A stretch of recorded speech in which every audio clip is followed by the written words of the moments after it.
Hi there, this is Tata, and welcome to the Wrestling Time Post Show.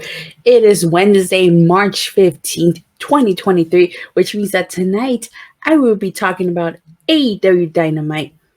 Alright, so tonight's AEW Dynamite kicked off with the MJF Re-Bar Mitzvah. And as you guys know, weddings, celebrations, and contract signings never end well in pro wrestling, and this was no exception. So MJF comes out and he's got like a whole row of women accompanying him to the ring. He talks about how he knows Canadians are not very bright since they thought Bret Hart was entertaining when Shawn Michaels was better. And I absolutely love that he said that because they are in Canada. They may not be in Montreal, but they're still in Canada, and I actually really like that he brought that up. MJF goes on to say that he's here to celebrate his birthday, and then his religion, the only religion that matters, which is Judaism. He already had his bar mitzvah and became the undisputed best pro wrestler in the world when he made Bryan tap out. He's no longer just a man, he's an Iron Man. And so it was time to celebrate his Re-Bar Mitzvah. And then these group of people just came out and they started they bought out a chair, they put MJF on that chair. This looked like fun. It looked like a lot of fun. They were carrying him in that chair, and then all of a sudden Jungle Boy Jack Perry comes out. Then Sammy Guevara. And last but certainly not least, Darby Allin comes out.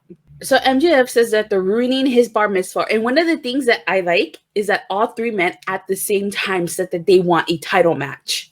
Jungle Boy starts talking about how their first match was at Double or Nothing 2020 in the first pandemic pay-per-view. Jungle Boy went on to say that MJF cheated to win like he always does. And after that, Jungle Boy ended up wrestling on Dark, Elevation, and Rampage while MJF gets to do whatever he wants. MJF has never wrestled on Dark, Elevation, or Rampage. He talks about how there's a bunch of men and women who would like an opportunity but can't because MJF takes up like 20 minutes of airtime. Sammy Guevara says that MJF talked his way into the company. Meanwhile, he had to work at Whataburger or Subway or any odd job. Plus, he busted his ass on the indies for 10 years to get to AEW. When he got to AEW, he was just supposed to be the job guy to Chris Jericho. Sammy Guevara goes on to say that he got himself here and he will get himself there. Sammy calls himself the best ever and he knows it.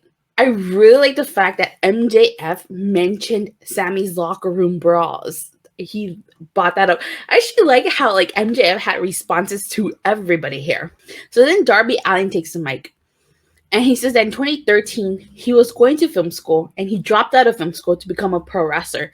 And he promised himself that he was either going to make it as Darby Allin or he was going to fail as Darby Allin and he wasn't going to change anything. And I really like the fact that Darby Allin brought this up where he says that AEW gives him something that no amount of money can afford. And he talked in no bidding war. So that's referencing to the fact that MJF is always talking about the great bidding war of 2024. And this next part was actually pretty good. I actually like the fact that Darby Allin said this. So Darby Allin mentions how wrestlers go on Twitter and complain and ask to get out of contracts. And Darby Allin jokingly says how he's going to go and complain on Twitter. And MJF has done that. He's complained on Twitter, which is what Darby Allin also mentions. They take off his sunglasses and he looks really terrible. He's got 2 black eyes, bloodshot red eyes.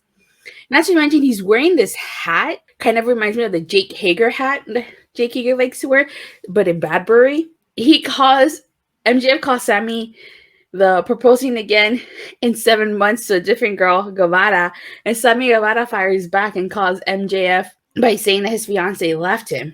He talks about how he's been ready since day one and didn't need daddy daycare. He brings up the fact that Darby Allin had Sting, Sammy Guevara had Chris Jericho, and Jungle Boy had Christian Cage.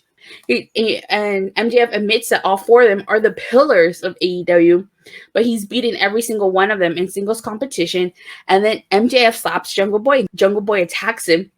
Sammy Guevara and Darby Allin go at it, and MJF ends up crashing into his cake, ending the opening segment. This was a phenomenal opening segment, if you ask me. And it's so refreshing to see a world title match with young talent. Definitely, I feel like we're going to get a fatal 4-way for that AEW world title, probably at Double or Nothing. But wow, this was just a phenomenal opening opening segment. This was a great way to kick off Dynamite. Everybody brought up such great points. So next we get Blackpool Combat Club versus Hangman Adam Page, Evil Uno, and Stu Grayson. This was a really great match. I actually really enjoyed this match. I mean, a Dark Order and Hangman Adam Page were taking it to the Blackpool Combat Club. There was this one spot where Claudio Castelloni did a spike pile driver on the outside to Stu Grayson with assistance from Jon Moxley and Wheeler Yuta. And for a good while, a good portion of this match was Stu Grayson and Evil Uno. It took a while before Hangman got in there. Now, I'm pretty sure Blackpool Combat Club has turned heel because at one point, Jon Moxley distracted the referee and Wheeler Yuta cheap shot at Hangman with that ring belt. And then that took him out for the rest of the match. He did not get up for the remainder of this match. He just stayed down. I really like the fact that Evil Uno did the paradigm shift to Jon Moxley using his own move against him. Blackpool Combat Club ends up winning after Moxley puts Stu Grayson in a rear naked chokehold. And that's adding insult to injury because Stu Grayson is from Quebec, Canada. So they made Stu Grayson lose in his home country of Canada. So afterwards, you see Claudio Castelloni doing an uppercut to Evil Uno. There's a post-match assault on Dark Order, and then John Silver and Alex Reynolds come out to aid their friends. But meanwhile, Hangman Adam Page is still passed out on the outside. So afterwards, we get Jade Cargill's Canadian Open Challenge for the TBS title, and her mystery opponent ended up being Nicole Matthews. The only thing to talk about this match is that it was a squash match. And I wasn't a huge fan of that because it was really, really. Okay. So at the end of the match, Renee Paquette, who is also Canadian, comes inside the ring and she tries to interview Jade Cargill. And Jade was she just took the microphone out of Renee's hand and she backed her into the ring corner. She kissed her on the forehead. And Taya Valkyrie makes her AEW debut as she comes out and she gets in Jade Cargill's face. And Jade Cargill ends up leaving. Layla Gray tries to attack her, but Taya Valkyrie hits the Jaded on Layla Gray. Meanwhile, Jade Cargill's just on the outside watching this. Honestly, you could have just had Jade Cargill cut a promo out there and then have Taya Valkyrie come out, and it would have made it for a much better segment. This saved this segment from being dull. But I'm excited for Taya Valkyrie. And maybe Taya Valkyrie would be the one to take the TBS title off of Jade. At first, I thought it was going to be Chris Statlander, but now it doesn't seem that way to me. I'd be so shocked if Jade Cargill beats Taya, but I don't think it's going to be the case. They're doing a whole Canadian tour in June, so maybe in June, Taya will take the title off of Jade. So we get a Ricky Starks backstage interview, and he's talking about how, it's real easy to attack a guy from behind, referencing the fact that Juice Robinson attacked him from behind.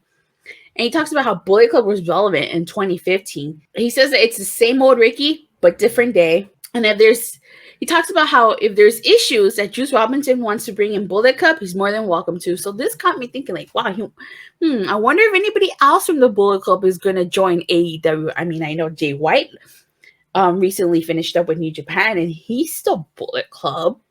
So we'll see. Maybe Juice Robinson's tag team partner, David Finlay, reformed Finn Juice.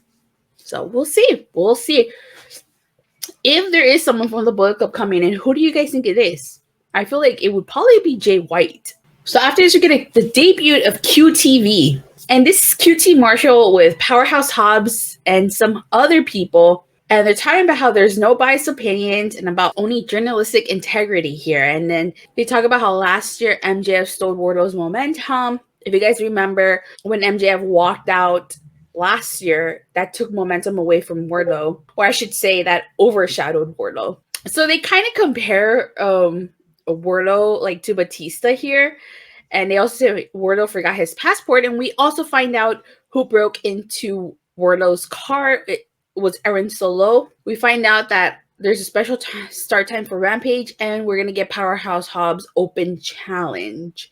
So this kind of gives me TMC vibes. We'll see where they go with this. Let's see if it either ends up being cringe or ends up being actually pretty decent. So we'll see. We'll see where they go with this. But this totally reminded me of TMZ.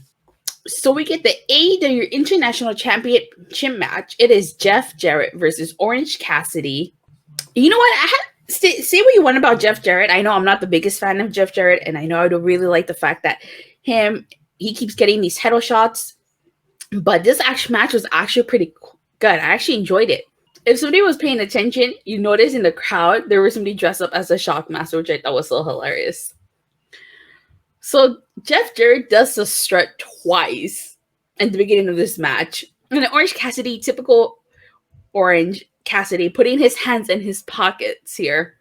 Satan Singh, like out of nowhere, when Orange Cassidy landed on the outside, just picked him up and threw him into the ring. Like he was a rag doll, basically. Jeff Jarrett did the sharpshooter to Orange Cassidy. Then Orange Cassidy did the sharpshooter to Double J. Jeff Jarrett did the figure four to Orange Cassidy. There was back and forth strikes between both men. Like this match had so many false finishes. Like I thought for a second Jeff Jarrett was going to win this match. Because at one point, Jeff Jarrett sends Orange Cassidy into the ref, and like he gets totally knocked down. Audrey Edwards walks to the ring. Meanwhile, as Jeff Jarrett is going to prepare to hit Orange Cassidy with the guitar, but Audrey Edwards stops him, and he argues with her. And somehow Satan Singh ends up with the guitar, and like Orange Cassidy played possum, and he got Sanjay done, and Satan Singh ejected. And he hits the DDT to Jeff Jarrett. And I thought it was over right there. When Jeff Jarrett's distracting the ref, Jade comes in and hits Orange Cassidy with that golden globe. And I thought for sure, I was like, oh my God, this is over. Jeff Jarrett's going to win.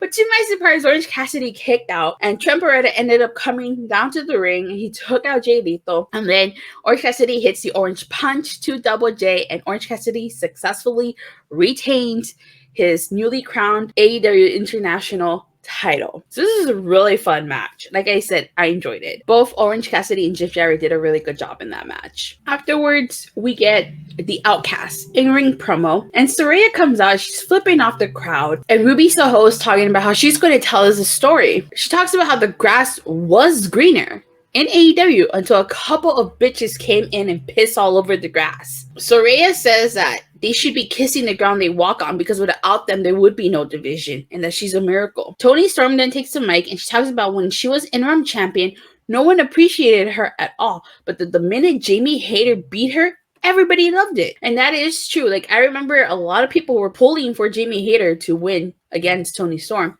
So Toni Storm talks about how nobody knows what they want, and that's a great point to bring up. I feel like oftentimes people, like the fans, you give them what they want, and then they don't like it, or you don't give them what they want, they get upset, or you give them something that they want, and some people are happy, some people are not. Like, you can't please everybody here. So I feel like that's a great point. They talk about how they're the Outcasts and they aren't going anywhere. They name drop Sky Blue, Warlow, Rihu, Dr. Britt Baker, DMD, and Jamie Hayter. And then that Britt Baker and Jamie Hayter come out, and Britt takes off her Gucci sprayed painted belt, but Toni Storm chokes her with it. So she hits a Storm Zero to Jamie Hayter, and then Rihu, Willow, and Sky Blue come out to their aid, and the Outcasts leave. So again, what happened to Hikaru Shida? Like, she just kind of disappeared from this feud. I still think we're probably building to maybe a blood and guts match. This is obviously leading to something. Maybe at Double or Nothing. The feud is going to explode. We find out that Rey Fenix accepted Powerhouse Hobbs open challenge. So it's going to be Rey Fenix versus Powerhouse Hobbs for the TNT title. And we also find out that Matt Menard and Angelo Parker will face off against the Bollywood Boys on Rampage. So our main event is the AEW Trios title match. It is a House of Black versus the Elite versus Jericho Appreciation Society in the form of Chris Jericho, Sammy Guevara, and Daniel Garcia. So of course, we're in Winnipeg, Manitoba, Canada. Kenny Omega, being from Winnipeg, got a massive pop, and so did Chris Jericho. I think the one moment in this match that everybody was waiting for was when Jericho and Omega came face to face, and they did, and it was glorious. They actually double teamed Brody King twice in this match, and at some point they went at it. Chris Jericho putting Kenny Omega in the walls of Jericho. They suplexed Brody King from the top rope. Chris Jericho and Kenny Omega did. But then Jericho hit the code breaker to Kenny Omega. And for whatever reason, they cut to the back and you see Dark Order brawling with the Blackpool Combat Club.